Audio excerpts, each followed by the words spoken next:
Elas são duas secretarias, uma secretaria que é só de esportes e a outra que ficou com cultura e turismo juntos, né? A de esportes é o Jefferson Cardoso, que vai assumir, né? Na prática ele já é, mas parece que precisa passar pela Câmara, aquela formalidade, né? Mas já é ele que organiza o esporte todo, e o Smiler segue na cultura e turismo.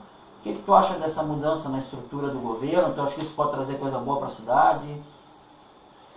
Isso está no nosso programa de governo. Nós também falamos de separar, porque são coisas diferentes, não são a mesma coisa. E isso, claro, que melhora a capacidade do governo de trabalhar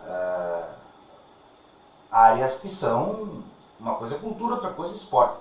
Né? Trabalhá-las simultaneamente, de maneira mais eficaz. Está no nosso plano. Agora, isso pode trazer mudança para a cidade? Melhora? Pode. Para a cultura, para o esporte? Pode. Desde que o governo tenha um plano, um início, um meio e um fim.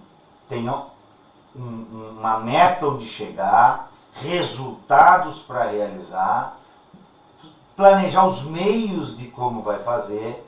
E isso, de novo, eu não vejo nesse governo. Onde está o Plano Municipal de Cultura? O que é um sistema municipal de cultura? Não tem.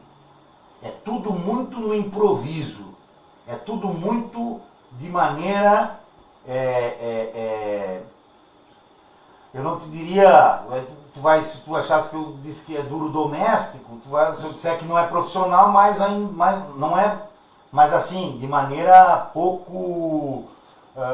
muito manual, muito amadora.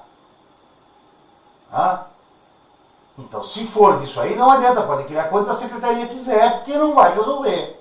Quer dizer, vão seguir fazendo, vai ter uma secretaria de esporte e vão seguir sem saber fazer uma grade do campeonato de futebol de salão.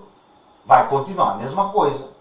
E vai continuar tendo uma liga de futebol de salão que recebe recurso público e que não presta contas.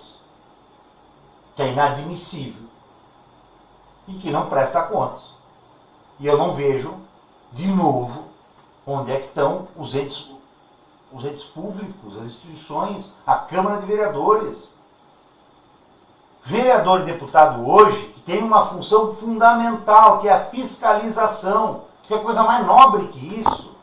Fiscalizar os recursos públicos, dar transparência, exigir que o executivo, que é quem executa o orçamento, quem gasta o dinheiro, porque o vereador não pode gastar dinheiro. Quem pode é o prefeito.